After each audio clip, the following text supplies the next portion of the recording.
Everyone thought the billionaire was deaf, until the maid confessed a secret that forced him to speak, and someone to bleed.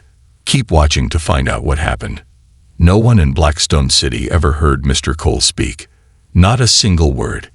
He didn't nod. He didn't wave. He didn't blink twice to say yes or shake his head for no. He just stared, calm and still, like a statue made of cash and secrets. People said he was born deaf. Others said an accident stole his hearing when he was a boy. Some swore it was fake, but no one had proof. So they whispered behind his back, but smiled wide when he was near. Mr. Cole didn't care. Let them believe what they wanted. Because the truth. He could hear every single thing.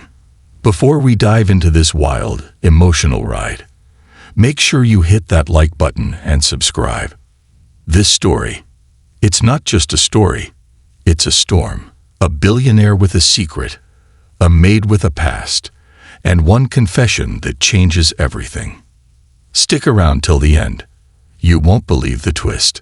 He heard the laughter that stopped when he walked in. The greedy talk between lawyers. The fake compliments from fake friends. The lies were loud. And Mr. Cole had grown tired of all of it. So he turned their game upside down. He told the world he was deaf. And just like that, people started showing their true faces. They thought he couldn't hear them, so they didn't pretend anymore. He liked it that way. Quiet lies were easier to spot than loud ones. The mansion stayed quiet, like a church made of glass. Servants moved like ghosts. No one dared talk too much. No one but one. Maya. She was the maid with holes in her shoes and too much fire in her heart. Maya didn't come with a smile. She came with silence and secrets stitched into her sleeves. She scrubbed floors, folded sheets, and never looked anyone in the eye. Her hands were fast, but her eyes stayed far away, like she was always thinking of something she couldn't escape. At first, Maya didn't speak to Mr. Cole at all. She treated him like everyone else did, like he wasn't really there. But after a while, something changed. Maybe it was the way he watched the world without blinking. Maybe it was the heavy silence around him that pulled her in. Or maybe she just needed someone to hear her, even if he couldn't. One afternoon, Maya was dusting the bookshelves in the study. Mr. Cole sat in his usual chair, staring out the window, not moving. She sighed, deep and sharp. Then she muttered under her breath, "Must be nice. Sitting all day doing nothing while the rest of us work like slaves." Cole didn't flinch. Maya bit her lip, ashamed, but curious. "You're lucky you can't hear," she said louder this time. Words hurt more than anything else. He didn't blink, didn't twitch, just stared. She began to talk more. Not like she was talking to him, but at him. Like she was throwing words into a well and hoping they never came back. Sometimes she mumbled about her past, about someone she used to love, about the place she ran from. She said things she couldn't say to anyone else, because she thought he was deaf, and deaf men don't judge. Maya never noticed how still Cole would become when she talked, how his fingers would curl just slightly, how his eyes would shift when her voice trembled. He heard every word. And the more she spoke, the deeper he sank into her world, a place made of pain, fear, and something he hadn't felt in a long time. Honesty. But truth comes with a price, and Mr. Cole knew, when people start telling the truth around you, sooner or later, they'll say something they shouldn't. And that's exactly what Maya was about to do. The rain came down hard that day. Thick drops slapped against the mansion windows like they were trying to break in. The sky outside was gray and mean. It was the kind of storm that made you remember everything you wanted to forget. Maya was on her knees beside Mr. Cole's bed, scrubbing the floor. Her sleeves were wet. Her hands were shaking, not from the cold, but from something deeper. Mr. Cole was lying on the bed, still as always, eyes closed, breathing slow. He looked asleep, deaf, unaware.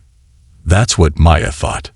So she spoke, not like before, not in short, passing comments. This time, It poured out of her like a broken pipe, all at once, loud, messy, painful.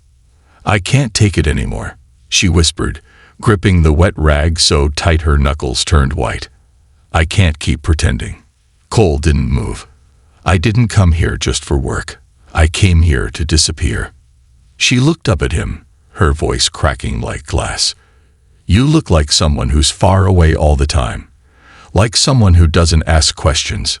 That's why I came." She stood up slowly and walked to his side. Her hands trembled as she reached for the blanket and gently tucked it around his shoulder, like she'd done 100 times before. "I stole something," she said, "from someone dangerous. I didn't mean to, not at first. But when I realized what it was too late. I had to run." Mr. Cole's fingers twitched under the blanket. "Maya didn't notice. I changed my name, burned my past, hid in this house because no one talks here. No one looks too close. And you just sit there, like a ghost with money." She let out a shaky laugh, full of hurt. "And now I'm the one haunting you." She wiped her eyes with the back of her hand, then sank down beside his bed. Her head rested against the edge of the mattress, close to his chest. She didn't see the way his jaw tightened. She didn't feel how tense his body had become. Then came the words that shook him most. "I think I'm in love with you," she whispered. "I know you'll never hear this. I know it doesn't matter. But I had to say it." Her voice broke. "You're the only one who doesn't lie to me. Even if it's just because you can't talk." She closed her eyes. "I wish I could stay. But I saw someone outside yesterday. I think they found me. I have to leave. Tomorrow." Silence. Only the sound of rain. Inside Cole, a storm was building. His heart slammed against his ribs. His chest burned with a fire he didn't know how to name. Anger. Sadness. Guilt? No, it was something heavier. Something sharp. He'd heard it all. Every single word. And now he knew. Maya wasn't just a maid. She was a girl running from something dark. And she was about to disappear forever. But he couldn't speak. Not yet. Not like this. The moment had cracked open something in him. And he wasn't ready for what would happen if he answered. So he stayed still. Eyes shut. Heart racing. And Maya, thinking he was just a silent man lost in dreams, sat beside him and cried. The next morning, the rain had stopped.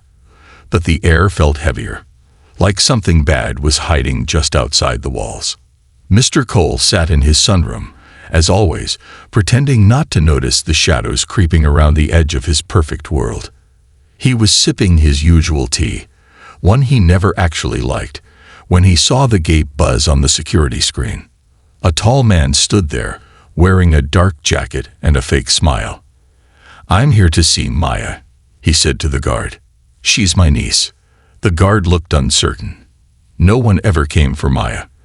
But the man's tone was sharp, too confident, too smooth. He looked like someone used to getting what he wanted. Mr. Cole pressed a button quietly on his control panel. He wanted to hear more. The man continued, "She's been gone too long. It's time she came home." That word, home, didn't sound like comfort. It sounded like a trap. Mr. Cole gave a small nod. The guard let the man in. Maya was in the kitchen when he walked in. The moment she saw him, her face drained of color. "You?" she whispered. The man smiled wider. "Miss me?" Cole stood in the next room, behind a glass door, invisible as ever. The man didn't know he was being watched, and he definitely didn't know Mr. Cole could hear everything. "I told you I'd find you," the man said, leaning close. "You thought you could just vanish with what you took." "I didn't steal it," Maya said through clenched teeth. "I escaped." "That's not the same." He grabbed her wrist. Cole didn't move. Not yet. His fists clenched behind the glass. "Give it back," the man growled, "or I'll drag you out of here in pieces." Maya ripped her hand away. "This place isn't yours. You can't touch me here." "Oh, but you're wrong," he said, Because tomorrow, when that quiet little boss of yours finds out the truth about you, he'll throw you out himself." Then he smiled and walked away like nothing had happened. That night, Maya didn't sleep. She packed a small bag, only the bare things she needed, and left a folded note on Mr. Cole's nightstand. It read, "I'm sorry. You were the safest silence I ever knew. I wish I could have stayed." She placed it next to the teacup he never touched, eyes stinging with tears. Then she walked out the back door without looking back. But she wasn't alone. Mr. Cole had been awake the whole time. The moment he heard the front gate open hours earlier, he never slept again. Now, dressed in all black, he followed Maya's shadow across the long gravel driveway, past the garden, past the walls, into the outside world she feared. He watched her step into the train station, small, worn, barely lit. He stayed hidden. And then, like a bad dream returning, the man appeared again. This time, not with a smile. "Thought you could slip away again," he hissed, grabbing her by the collar. Maya struggled, screamed, but no one was around. The man raised his hand. And that's when Mr. Cole stepped out of the dark. "No," he said. The man froze. Maya's eyes widened. You spoke." Cole's voice was calm, cold, full of power. "I heard everything, from the first whisper to the last tear. And if you touch her again," he stepped forward, eyes burning, "you won't leave this place standing." The man dropped Maya, backed away, disappeared into the night. Maya stood there, shaking, confused, angry, relieved. "You lied," she said. "You could hear me the whole time." Cole didn't deny it. He just looked at her and said, "And now you'll never have to speak alone again." But Maya turned away, her voice barely a whisper. "You weren't supposed to hear that part." The station was nearly empty, just flickering lights, broken benches, and the heavy hum of silence. Maya ran across the cracked floor, her bag bouncing against her back. Her heart pounded like a warning drum. She didn't look behind her. She didn't have to. She could feel him. The man. The one who always found her. She reached the edge of the platform and dropped to her knees, trying to catch her breath. The next train wouldn't come for another hour. She was alone. Or so she thought. A voice, smooth as poison, cut through the air. "Running again, Maya." She spun around. There he was, the man in the jacket. No smile this time, just a stare cold enough to freeze bone. "Please," she whispered, "leave me alone." "You made it this far," he said, walking toward her, step by slow step. "I should be proud. But you didn't give it back. And now, I can't let you leave." He lunged. Maya screamed.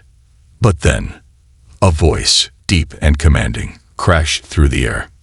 "Touch her, and I'll bury your name so deep not even the devil will find it." The man stopped mid-step. Maya's breath caught in her throat. From the shadows behind the platform, Mr. Cole stepped forward, dressed in black, his face calm, but deadly. The man took a shaky step back. "You're supposed to be deaf." Cole's eyes didn't blink. "That's what you were counting on, wasn't it?" Silence. Then the man turned and ran, vanished into the night without another word. Gone. For good.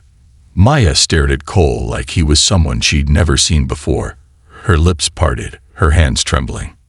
You can hear." Cole nodded once. Every word. The pain on her face twisted into something sharp. Confusion. Hurt.